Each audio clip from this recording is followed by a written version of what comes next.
Yeye ndiye alikuwa akiwa Makka akiwa ni mustadhaf dhaif, masahaba wake mustadhafun madhaifu, lakini bado walikuwa wanakwenda kwenye mikusanyiko ya mahujaji waliokuja kutekeleza ibada ya hija katika mji wa Makka.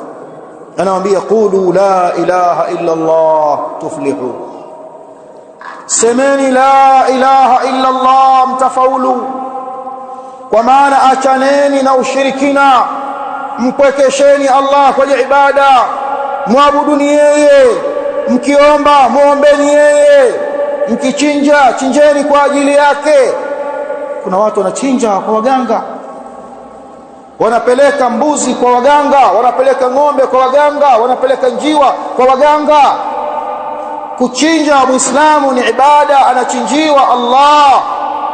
Fasalli lirabbika wanhar, sali kwa ajili ya Mola wako, na ukichinja uchinje kwa ajili yake.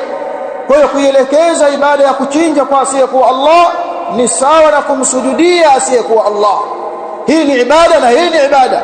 Sarfuha li ghairi llahi shirk, kuielekeza kwa asiyekuwa Allah ndio ushirikina huo uliokataliwa na ile kalima yako wewe Muislamu, la ilaha illa Allah. Kalima hii imekataza ushirikina kwa sampuli zake zote. Kwa hiyo alikuwa akiwaambia semeni la ilaha illa Allah, neno ambalo kwa masikitiko makubwa walilielewa makafiri wa Makka kuliko ambao wanalielewa baadhi ya Waislamu leo hii.